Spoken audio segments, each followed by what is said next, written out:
Hello, today I felt like doing some gouache painting. I'm using this Strathmore toned tan pad, which has quite thin paper. It's 118 grams per square metre. I'd prefer thicker paper really, but I fancy using the beige tone, so I'm just going for it. I've got these Holbein Gouache paints, and I'll also use a few Winsor & Newton Designers Gouache.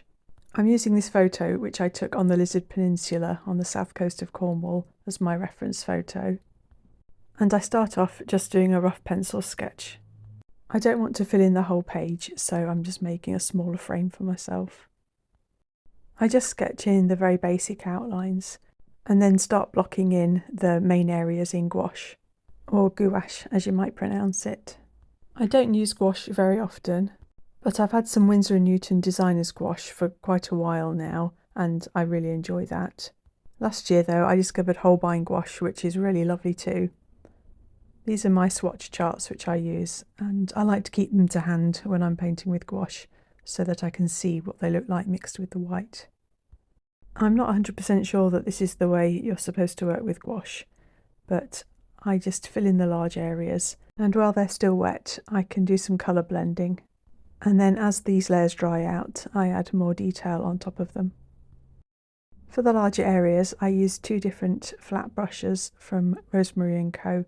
from the Ivory range, and then for the smaller details later on I use an Etchr set of watercolour brushes.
I think it's the first time I've used this fan brush before, and it was really useful for doing the stems and flowers. I then used some Faber-Castell Polychromos coloured pencils to finish off the painting with some extra details. I didn't really feel confident enough that I could get the fine details using gouache paint. Gouache dries to a lovely matte finish, which the coloured pencil can grip onto perfectly, so it's really enjoyable doing this pencil part.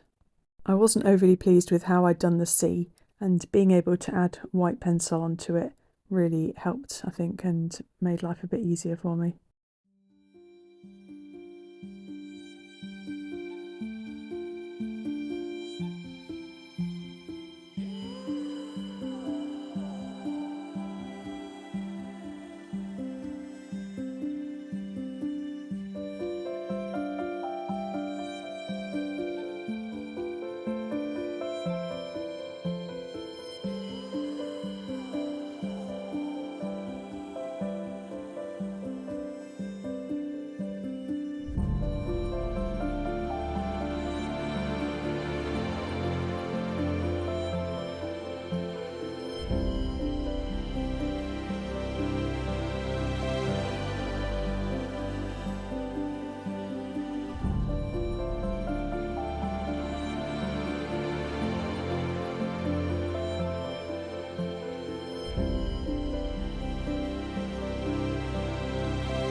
Here it is up close. It took me just under an hour and a quarter altogether.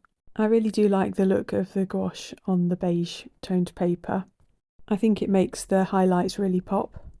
I didn't add very much water to the gouache, but it's still wet enough that it made the paper wrinkle up, and more so on the back.